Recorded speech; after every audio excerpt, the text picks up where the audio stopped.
सम्मानित पत्रकार बंधुओं,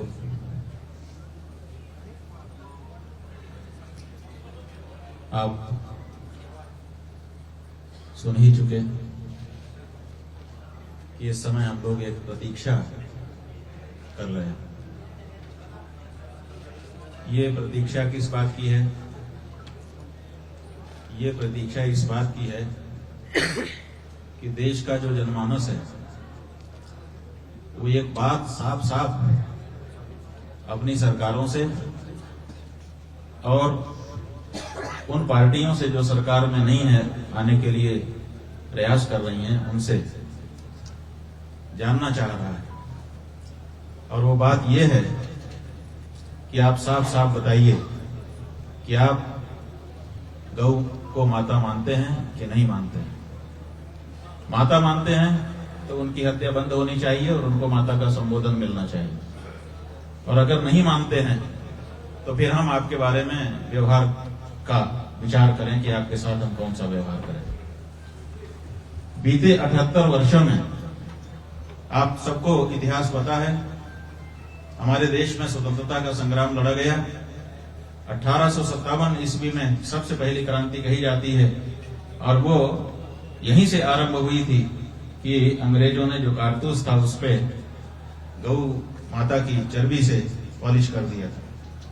उसको मुंह में लगाना एक हिंदू को लगा कि वो धर्मभ्रष्ट होगा, उसने विरोध किया और उसी के बाद से ये चिंगारी प्रकट हुई, फिर धीरे धीरे बढ़ी और अंग्रेजों को हमने भगाया। क्यों भगाया? क्योंकि हमको लगता था कि अगर ये रहेंगे तो गौ हत्या को बढ़ावा देंगे, इसलिए गौ हत्यारों को हमने भगाया और अपना स्वराज स्थापित किया। उस समय के देश के बड़े बड़े नेताओं के वक्तव्य इतिहास में दर्ज हैं। हर नेता ने कहा था कि हम आजादी मिलते ही पहली कलम से गौ हत्या बंदी करेंगे, लेकिन वो पहली कलम आज तक चली ही नहीं। 78 साल जैसा लंबा समय बीत गया। इसलिए इनसे आशा की, उनसे आशा पूरी नहीं हुई तो दूसरे से आशा की, दूसरे से आशा पूरी नहीं हुई तो तीसरे से की। ऐसे हिंदू समुदाय के लोग, गौ माता के प्रति भावना रखने वाले बहुसंख्यक देश के निवासी नागरिक, मतदाता एक के बाद एक कभी पार्टियों पे, कभी पार्टियों के किसी नेता विशेष पर भरोसा करते रहे कि ये आएंगे तो कर देंगे, ये आएंगे तो कर देंगे, ये आएंगे तो कर देंगे। लेकिन बंधु 78 साल तो बीत गए, अभी तक तो कोई नहीं।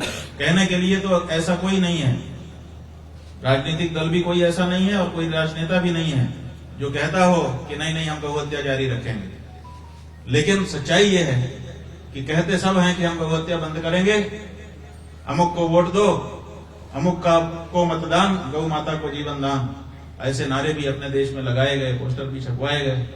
लेकिन सब कुछ कर लिया, साफ ही नहीं होता है कि ये गाय के पक्ष में है कि विपक्ष में है। ऐसी परिस्थिति में ये जरूर बहुत आवश्यक हो गया है कि हमको स्पष्टता के साथ हर पार्टी बता दे कि वो गाय के पक्ष में है कि विपक्ष में है, ताकि हम उसके साथ अपना व्यवहार सुनिश्चित कर सकें।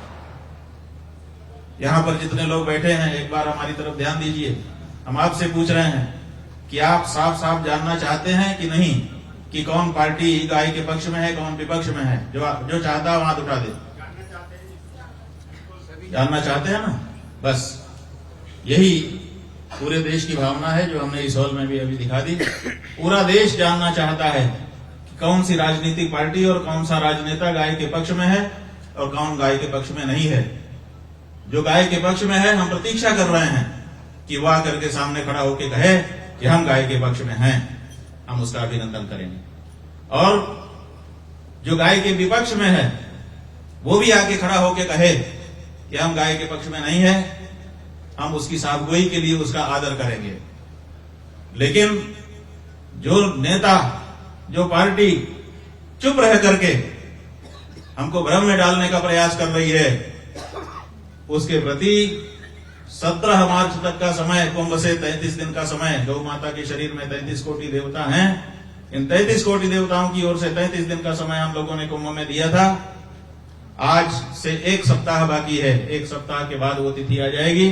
उस तिथि को 17 तारीख को सवेरे से, वैसे तो हम लोग 33 दिन से प्रतीक्षा करते होंगे, लेकिन अगर उस दिन तक कोई बात साफ नहीं हुई तो सवेरे से लेकर के शाम तक, सूर्योदय से लेकर के सूर्यास्त तक दिल्ली के रामलीला मैदान में हम बैठेंगे 100 करोड़ सनातन धर्मियों की ओर से और जाने कितने और गौ भक्तों की ओर से वहां पर हम बैठेंगे और प्रतीक्षा करेंगे कि देश का राजनीतिक समुदाय अपने अपनी तरफ से अपना अपना जो उसका दृष्टिकोण है गाय के प्रति वो स्पष्ट करे।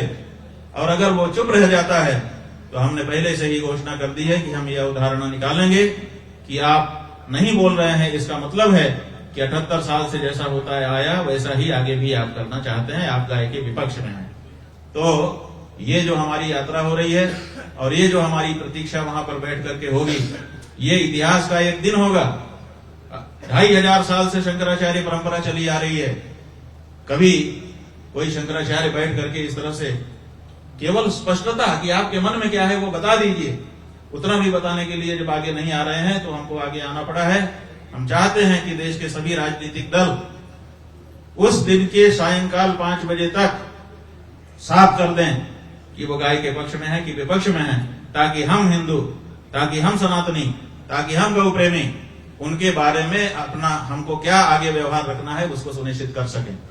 जो गाय के पक्ष में होगा स्वाभाविक है उसके बारे में हमारा अलग व्यवहार होगा, जो गाय के विपक्ष में होगा स्वाभाविक है उसके बारे में हमारा अलग व्यवहार होगा, और जो चुप रहेगा उसको भी हम गाय के विपक्ष में है ऐसी उदाहरण निकाल करके उसके साथ अपना व्यवहार सुनिश्चित करेंगे।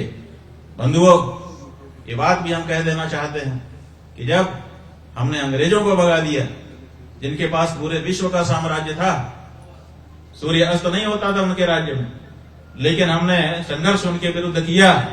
किसके लिए किया? अपनी गौ माता के लिए, अपनी भारत माता के लिए किया।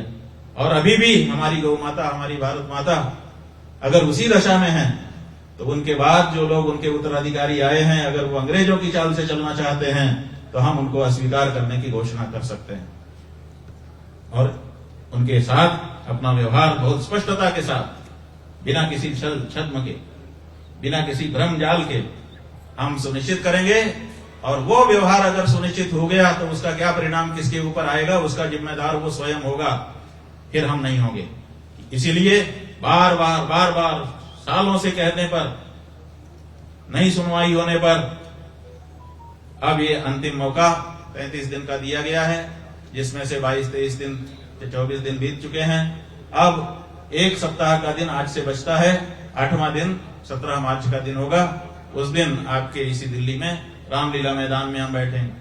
बंधुओं, हम आपको ये बात बता देना चाहते हैं, हमारे बहुत सारे लोगों के पास जो हमसे जुड़े हुए प्रसिद्ध हैं कि ये उनसे जुड़े हुए हैं। कल फोन आया है आईबी की ओर से, आईबी के अधिकारियों ने अलग अलग, कहीं छत्तीसगढ़ में, कहीं उत्तर प्रदेश में, कहीं दूसरी जगह पर टेलीफोन करके आईबी के अधिकारियों ने हमारे लोगों से पूछा है कि आप लोग 17 तारीख को कितनी संख्या में जा रहे हैं। अलग अलग जगह से अलग अलग अधिकारियों ने पूछा है। इसका मतलब है कि सरकार जानना चाहती है कि कहां से कौन आ रहा है, अथवा आईबी स्वयं इस बारे में संज्ञान लेकर के जानकारी जुटा रहा होगा ताकि अगर सरकार पूछे तो हम बता सकें।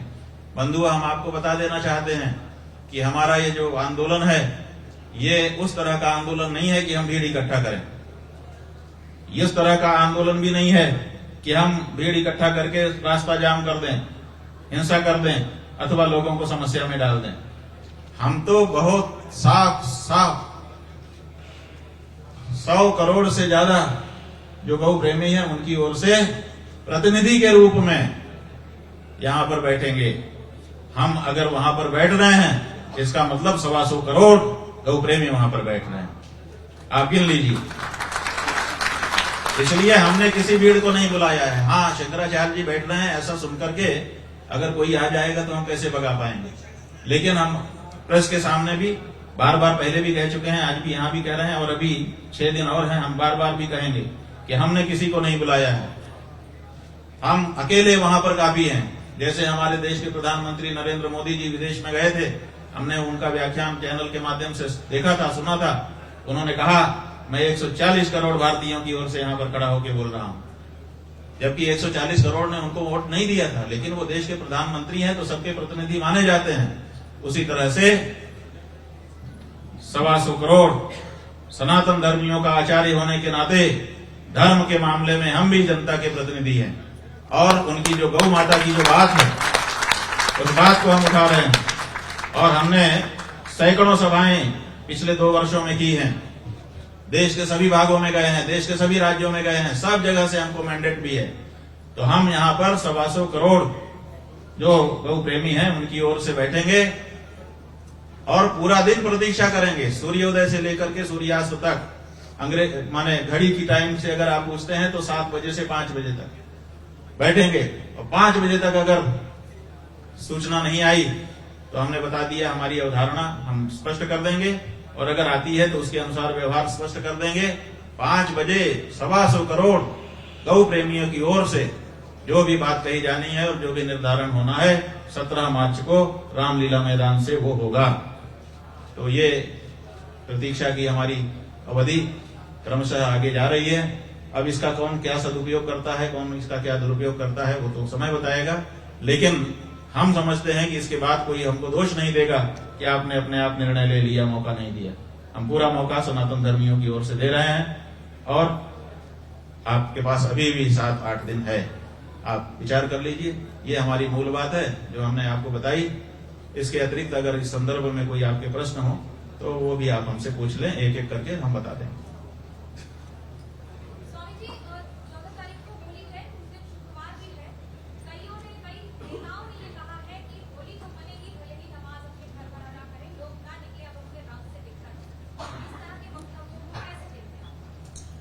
ये सब राजनीतिक वक्तव्य हैं। अपनी राजनीति की जो सभा है उसको सजाने के लिए ताल ठोके जाते हैं, व्यंग बाण फेंके जाते हैं, ये सब फेंके जाते हैं, ये सब राजनीति हो रही है। हमारा मामला राजनीति का नहीं है, हमारा मामला धर्म नीति का है, हमारा नाता संस्कृति नीति का है, सभ्यता नीति का है, जो भारत की परंपरा रही है उसका है, और उसी के अनुसार हम बोल रहे हैं। हमको वोट नहीं लेना है कि हम किसी के विरुद्ध ताल ठोक करके और गोलबंदी करें, ध्रुवीकरण करें। हमें तो जो देश की भावना है उसके अनुरूप बात अपनी रखनी है। हाँ जी, ये बोल रहे हैं फिर आपका। हाँ महाराज जी, गोहत्या रोकने के लिए सरकार ने कानून बनाया है और उस कार्रवाई भी कर रही है। यहाँ यूपी में भी बहुत सारे गोहत्या पकड़े गए। तो आखिर गोहत्या रोकने के लिए आपके पास क्या उपाय है? क्या नहीं, हमारे पास उपाय का सवाल ये है, आप क्या चाहते हैं? हम ये चाहते हैं, अभी जो कानून बनाए हैं वो क्या है? भ्रम में डालने के कानून है। भ्रम में डालने के कानून क्या है कि हम आपको कह रहे हैं गाय मारना है, ए भाई यहाँ न मत पाओ, वहां ये गोहत्या रोकना हुआ कि हम कहते हैं यहां मत मारो। माने एक प्रदेश ने कानून बना दिया कि यहां मत मारो, दूसरे प्रदेश में कट सकती है, ट्रकों में लद के जाएगी, वहां कट जाएगी। माने ये तो यही हो गया ना कि यहां मत काटो, वहां काट लो। तो ये गोहत्या रोकना नहीं हुआ। हम कहते हैं जब देश एक है तो पूरे देश में गोहत्या बंदी कानून होना चाहिए और वो केंद्र सरकार को वो करना चाहिए। हाँ,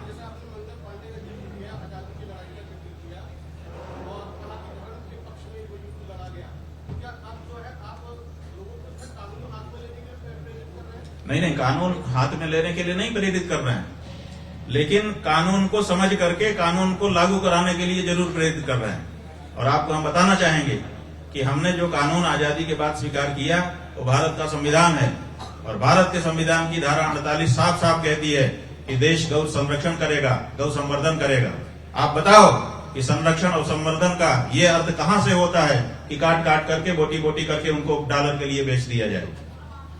ये जो संविधान का अर्थ भारत के नेता कर रहे हैं ये गलत कर रहे हैं। इसके बारे में जनता को जागरूक तो हम करेंगे। कानून ही हमारा हथियार है, कानून से इतर जाकर के हमको हथियार उठाने की जरूरत नहीं है, हमारे पास कानून का हथियार है। संविधान अशोक चक्र में संविधान की जो बात क्या चीज?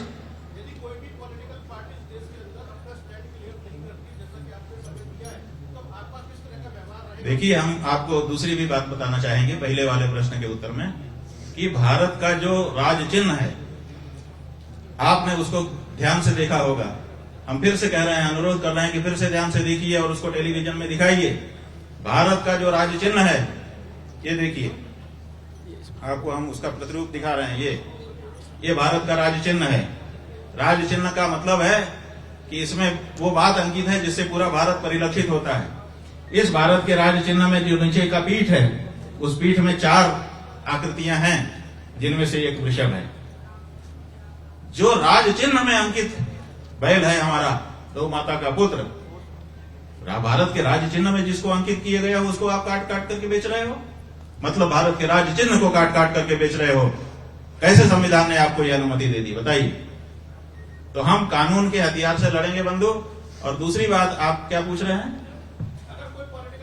अगर कोई पॉलिटिकल पार्टी अपना स्टैंड क्लियर नहीं करती है, तो हमारा स्टैंड क्लियर हो जाएगा। और वो स्टैंड 17 तारीख को शाम 5 बजे हम सबके सामने साफ साफ रख देंगे, बिना किसी प्रकार के भ्रम के।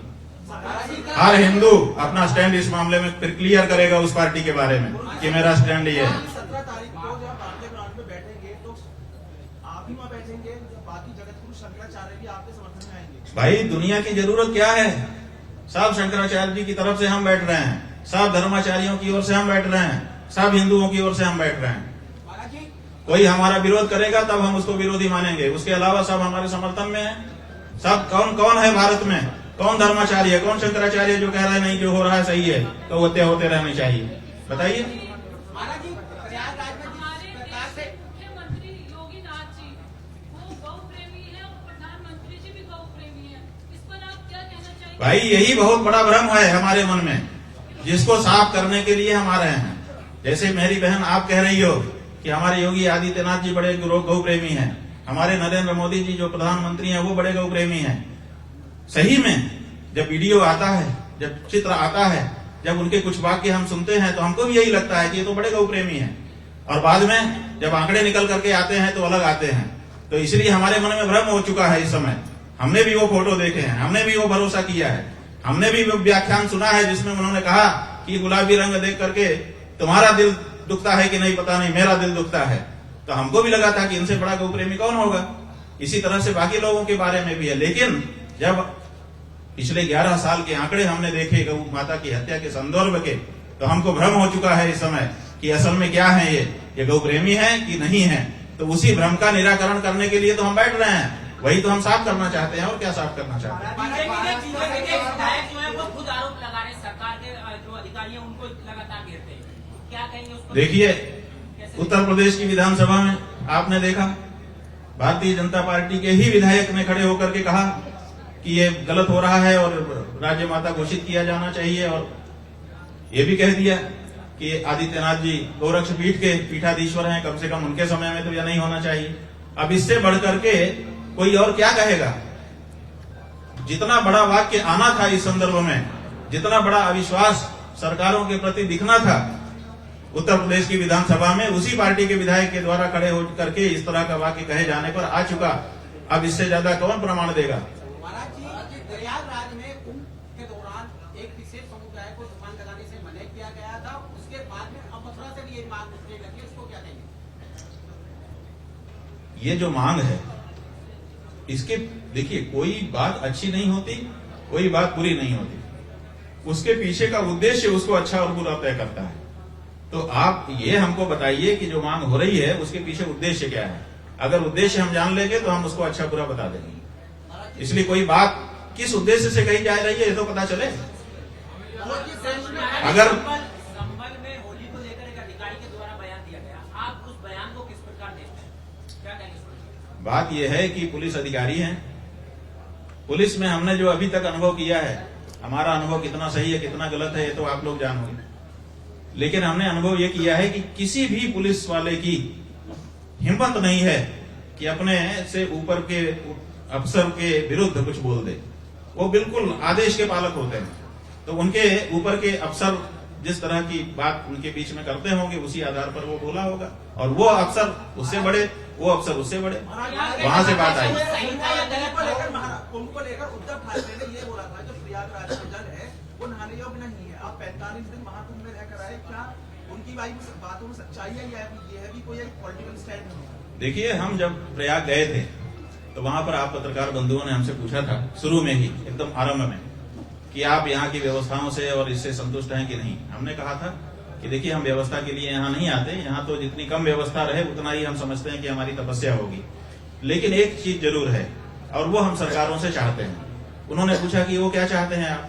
हमने कहा कि यहाँ जो लोग आएंगे उनके रहने खाने सोने की क्या व्यवस्था है वो तो वो जाने, लेकिन स्नान तो सब करेंगे गंगा यमुना की धारा में। तो स्नान के लिए जो जल धारा का आ रहा है कम से कम उसमें मल जल मिला हुआ नहीं होना चाहिए, वो शुद्ध होना चाहिए। भौतिक दृष्टि से कम ये जिम्मेदारी सरकारों की है। और सुनो तो भैया, आपको बहुत जल्दी है, हम बता भी तो दें। तो हमने ये कहा था कि ये उनकी जिम्मेदारी है और इसमें सुनिश्चित करें। बाद में हमने माघ मेला के अधिकारी को लिख करके पत्र भी रिसीव कराया था कि आप प्रतिदिन कुछ घाटों का चयन कर लीजिए, वहां से सैंपलिंग कर दीजिए और लेबोरेटरी में रोज जांच करा के उसको डिस्प्ले कर दीजिए, ताकि किसी के मन में ये शंका न रहे कि हम जिस जल में नहा रहे हैं वो सही है कि नहीं है, क्योंकि बाद में इस तरह की बातें उठाई जाती हैं। तो उन्होंने उस पत्र पर भी कोई संज्ञान नहीं लिया, कभी भी जांच करके कोई आंकड़ा पब्लिक को नहीं बताया गया। क्या ये वहां पर गए स्नानार्थियों का अधिकार नहीं था कि वो जान सकें कि हम किस तरह के जल में स्नान कर रहे हैं? लेकिन जब स्नान पूरा हो गया उसके बाद रिपोर्ट सार्वजनिक हुई और आपके सामने सब बात है। तो ये बात, इतना बड़ा आप आयोजन कर रहे थे, बहुत सारी दूसरी बात व्यवस्थाओं की बातें आप कर रहे थे, लेकिन स्नान के लिए जो जल था उसकी पवित्रता और पारदर्शिता के बारे में आपने क्यों नहीं ध्यान दिया? और क्यों ये बाद में हमको सुनने को मिला कि मल जल मिश्रित जल में हमको सबको स्नान करना पड़ा? तो ये तो बड़ा प्रश्न है ही है, ये सदा के लिए अब तो बन गया। पहले ही इसके बारे में जब आपको स्वयं करना चाहिए था, नहीं किया था, तो जब चेताया गया तब करना चाहिए था। जब लिखित पत्र हमारे द्वारा एक शंकराचार्य के द्वारा दिया गया, तो क्या माघ मेला अधिकारी को उस बारे में कोई कार्य नहीं करना चाहिए? या उन्होंने पलट करके हमको जवाब तक नहीं दिया है आज तक। तो ये दिखाता है कि वो इस बारे में गंभीर नहीं थे और ऊपर केवल माहौल बना रहे थे। जो ग्राउंड पर काम किया जाना चाहिए था वो नहीं हुआ। महाराष्ट्र सरकार ने गौ माता घोषित किए थे कि देश के अन्य राज्यों में गाय काटी जा रही है, खासतौर से अरुणाचल प्रदेश और नागालैंड, इस पर आप क्या कहेंगे? देखिए, यही तो हमारा कहना है कि ये जो आपने व्यवस्था बना दी कि कुछ जगह पे जहाँ गौ भक्त ज्यादा मुखर हैं वहां पे आपने कह दिया कि हम रोक रहे हैं और बाकी जगह के लिए छूट दे दिया। इसीलिए रोज रात को गौ रक्षक बेचारे ट्रकों को पकड़ते हैं, फिर मुकदमा होता है, FIR होता है, ये होता है, वो होता है, फिर कोई खड़ा हो जाकर कहता है तो गुंडे हैं और तरह तरह की चीजें आ जाती हैं। तो ये आपने व्यवस्था क्यों बनाई है कि कोई ट्रकों में लाद करके यहाँ से वहां ले जाए और वहां काट ले? जब देश एक है, हमारा ही घर जब है, तो हमारे घर के एक कमरे में हम गौ हत्या कर सकते हैं, दूसरे में हमने रखा है कि नहीं यहाँ नहीं कर सकते। ये तो ढोंगी हुआ। ऐसा ढोंग करने की क्या जरूरत है? आप साफ साफ कहो कि हम क्या करना चाहते हैं, इसीलिए स्पष्टता हम करना चाहते हैं। एक लास्ट सवाल है, आप हमेशा जो है व्यवस्था के खिलाफ बोलते रहते हैं। जितने भी शंकराचार्य उनमें एक आप ही अलग है जो सत्ता पक्ष के खिलाफ हमेशा बोलते हैं। क्या इतने दिनों तक मोदी ने या हमारे योगी महाराज ने कोई अच्छा काम नहीं किया सनातनियों के लिए? देखिए, बात यह है कि बिल्कुल अच्छा काम किया उन्होंने, और जब उन्होंने अच्छा काम किया तो हमने कहा भी, लेकिन आपने कवर नहीं किया। हम आपसे पूछते हैं कि जब उनकी प्रशंसा हम करते हैं उसको क्यों नहीं दिखाते हो? जवाब दो। लेकिन वो नहीं दिखाओगे। जब हम कोई ऐसी बात बोलेंगे तो उसको बार बार दिखाओगे कि ये अमुक ने कहा। तो ये आपकी समस्या है, हमारी समस्या नहीं। हम तो आईना हैं, तुम्हारा चेहरा अच्छा होगा तो हम अच्छा ही दिखाएंगे, और अगर उस पर गंदगी होगी तो हम गंदगी ही दिखाएंगे। डरेंगे नहीं कि तुम हमको फोड़ दोगे। हम आईना है। जब जिसने अच्छा किया हमने अच्छा कहा, और जब जिसने बुरा किया हम बुरा कह रहे हैं, और आगे भी यही हमारा स्वभाव रहने वाला है।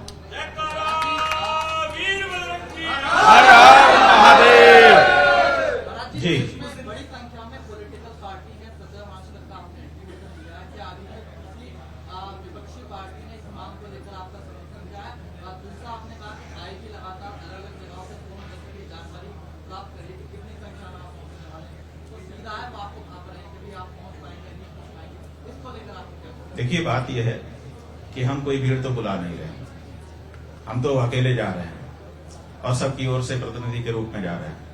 तो हम तो जाएंगे। किसी पार्टी ने अभी तक हमसे कोई संपर्क नहीं किया है।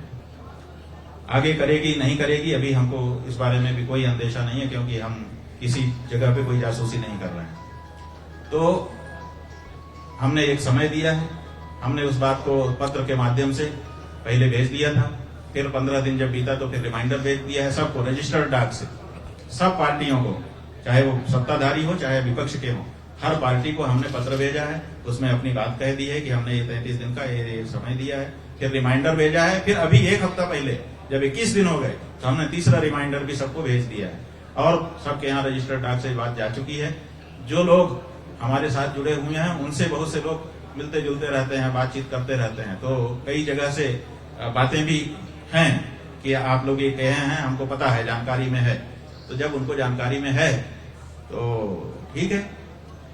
और अखबार में सार्वजनिक रूप से बोल दिए जाने पर, छप जाने पर ये माना जाता है, कानून भी कहता है कि अगर कोई चीज गजट हो चुकी है तो इसका मतलब है कि वो पब्लिक के लिए ये एज्यूम किया जाता है कि पब्लिक ने जान लिया होगा, तो सरकार न जाने इसका तो कोई सवाल ही नहीं है। तो इसलिए हमारी बात सार्वजनिक है, सरकार को पता है, ये हम मान करके चल रहे हैं। सपा सुप्रीम कोर्ट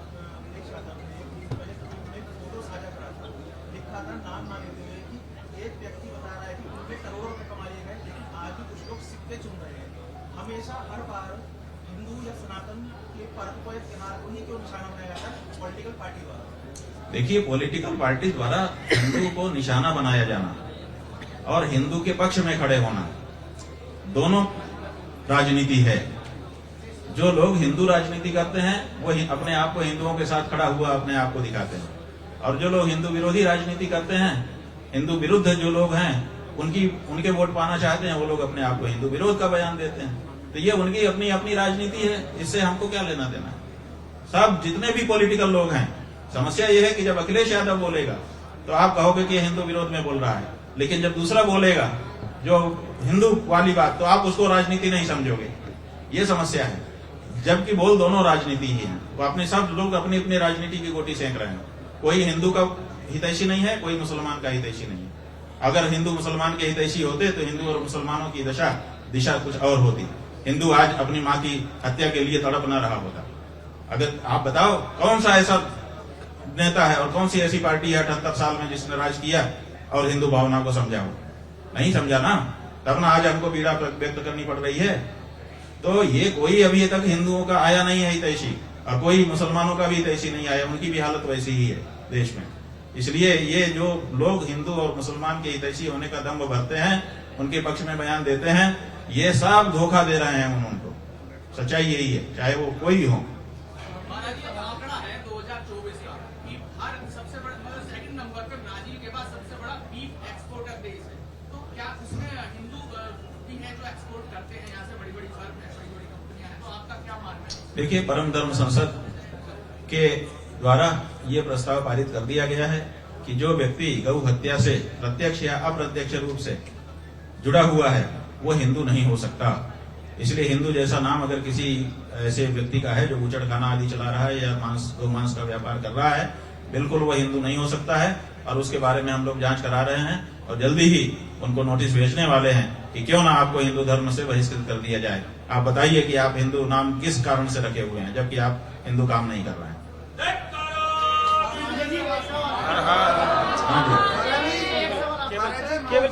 एक करके पूछो, केवल पत्रकार पूछो, पत्रकार आप एक करके पूछिए। हाँ, पत्रकार पूछिए केवल।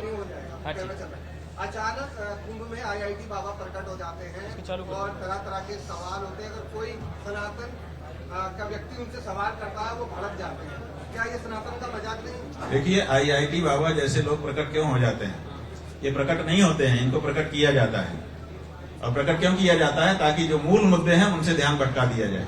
तो मूल मुद्दों से ध्यान भटकाने के लिए ऐसे जाने कितने रिछारिया, जाने कितने आईआईटी वाले बाबा, जाने कितने प्रकट होते रहे हैं और होते रहेंगे। क्यों? क्योंकि जनता को मूल मुद्दे पर ध्यान केंद्रित नहीं होने देना। ये चाल है बहुत बड़ी, और उस चाल को लोग अपने समय में चलते रहते हैं। ये एक सवाल है। हाँ, जो आपका प्रोग्राम है मैदान में, अगर केंद्र सरकार 16 तारीख को धारा 144 लगा दे तो धारा 144 4 लोग से ज्यादा लोग जहाँ इकट्ठा होते हैं उनके ऊपर लगती है। हम तो अकेले हैं, हमारे ऊपर कैसे 144 लगाएंगे बताओ?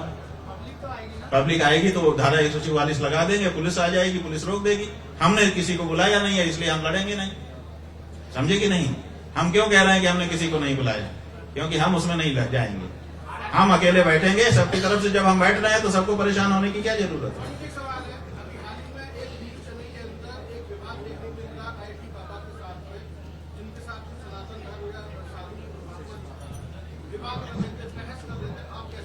देखिए, हमको लोगों ने बताया कि ऐसा ऐसा हो गया, और बाद में कुछ और लोग आए, उन्होंने बताया, और एक हमने वीडियो भी देखा, उसमें लोग कह रहे थे कि ये चैनल की ही अपनी मतलब टीआरपी बटोरने के लिए, हमारा ज्यादा देखा जाए कि झगड़ा हो गया, उसके लिए अपनी उनकी योजना है। तो अब ये तो आप लोग ज्यादा समझोगे कि ये क्या हो सकता है, लेकिन इसका कोई लेना देना नहीं। देखिए, देश के अभ्युत्थान के लिए इस तरह के झगड़ों झंझटों का कोई योगदान नहीं है। उनकी चर्चा होनी चाहिए जिनका कुछ बनता बिगड़ता हो देश के लिए। इससे क्या बनता बिगड़ता है कि अगर वो लड़ गए तो लोग आपस में। हो गई हो बातचीत तो कृपया। रुको भाई, तुमको बोलो। हाँ, हम कुछ नहीं कह सकते। आप टीआरपी के लिए योजना बनाओ और साधु महात्मा फंस गए हैं। वाह वाह वाह, आप ना फंसो, आप तेल लगा के आए हो ना, आप तो फंस ही नहीं सकते। स्वामी जी, ये है कि अखाड़ों पर आरोप लगता रहता है कि कैसे लेकर महामंडलेश्वर बनाया जाता है। फिल्म अपनी नेताओं को इसको लेकर क्या कहेंगे आप? भाई, अखाड़ों से पूछिए, हम भी जानना चाहेंगे कि ऐसे आरोपों के बारे में आपका क्या कहना है। हम तो अखाड़ा नहीं है ना, हम तो अखाड़े से अलग हैं। इसलिए अखाड़ों से जो संस्था होती है अपना स्वायत्त होती है। अखाड़े स्वायत्त संस्था है, अपने ढंग से अपना काम करते हैं। वो क्या कर रहे हैं, कैसे कर रहे हैं, इस बारे में उन्हीं से पूछना ज्यादा बेहतर होगा।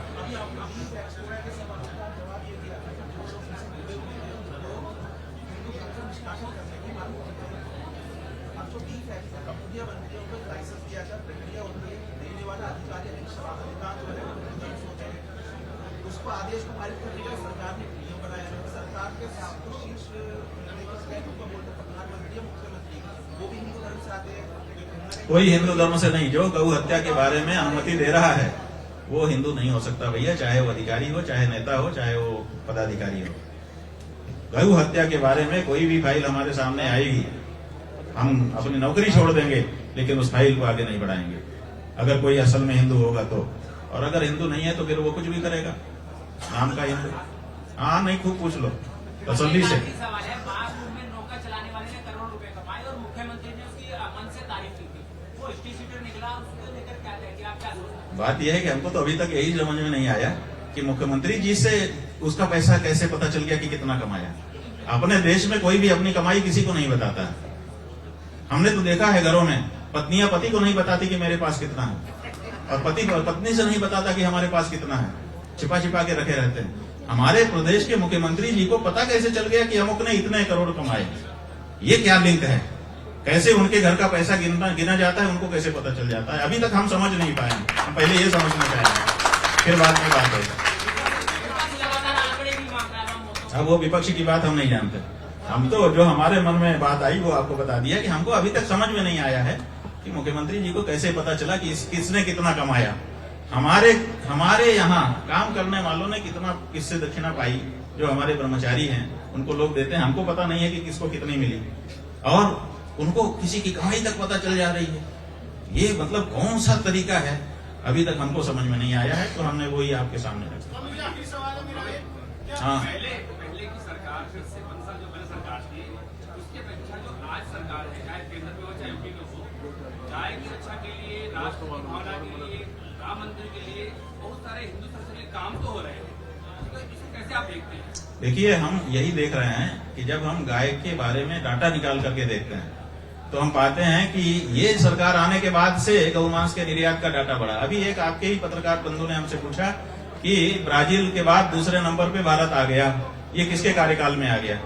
अगर हिंदूवादी सरकार के कार्यकाल में आ गया तो अब ये हिंदूवादी सरकार पर प्रश्न चिन्ह खड़ा हो गया। और सरकार ने बहुत सारे राज्यों में गाय हत्या बंद भी करा दी।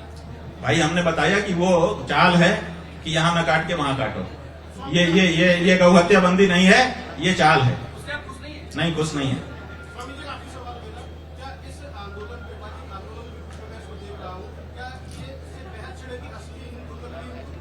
ये असली हिंदू और नकली हिंदू की पहचान यहीं से शुरू हो रही है 17 मार्च को शाम 5 बजे से।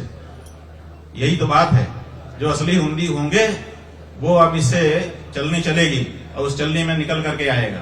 और हिंदू होने की कई पहचान है, लेकिन सबसे पहली पहचान है गाय के प्रति दृढ़ भक्ति। गोशु भक्ति दृढ़ायस्य पुनर्जन्मनि दृढ़ाशयः ओंकारम मूल मंत्रम च सवै हिंदू रीति स्मृतः। हमारे शास्त्र कहते हैं कि गाय में दृढ़ भक्ति होना हिंदू की पहली पहचान है। और बंधुओं, कोई भी हिंदू होगा, देश में विदेश में, उत्तर दक्षिण पूर्व पश्चिम कहीं पर भी, आप उससे पूछेंगे तुम हिंदू हो, कहेगा हाँ। For exclusive and insightful videos, subscribe to our new channel ABP Live Premium.